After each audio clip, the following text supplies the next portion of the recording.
This is the VOA Special English Technology Report. The Paralympic Games in London have been called the greatest Paralympic Games ever. International Paralympic Committee President Sir Philip Craven made the statement to a crowd at the Games' closing ceremony earlier this month. He said the athletic event had found its pathway to the future.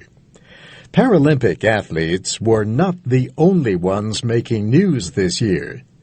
The attention was also on improvements in technology that helped those men and women compete.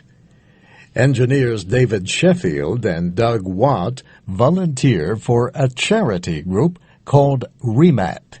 It designs technology to help disabled people. The two engineers are designing a wheelchair for shot put thrower Sean Sewell. He lost the use of his legs 13 years ago in a motorcycle accident.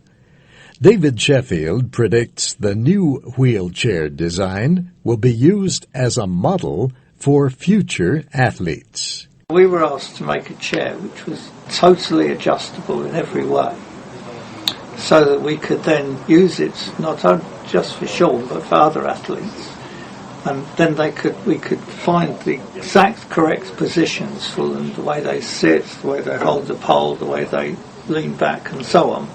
The engineers took all of Sean Sewell's measurements so that the chair was perfectly designed for his body.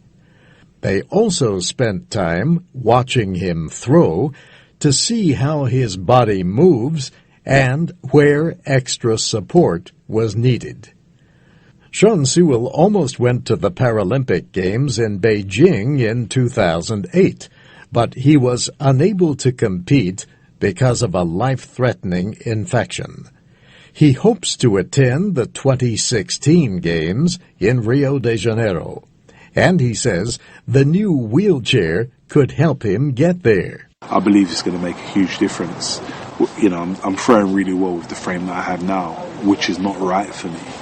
So to have something right is only going to help and improve my distance. Peter Parry is chairman of the trustees at REMAT. He says its volunteers built devices for 3 of the athletes at the Paralympic Games in London.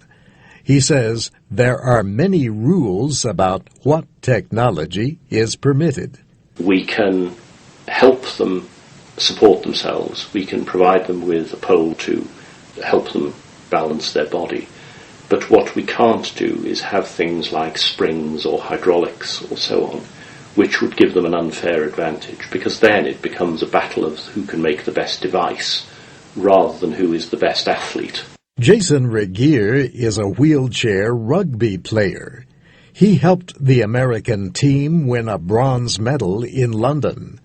He says his team's members have the same goals as any other athlete. I would say most of the Paralympic athletes just want to be treated as athletes. And it's not about just going, oh, this is my poor situation. It's about what you can do, not what you can't do.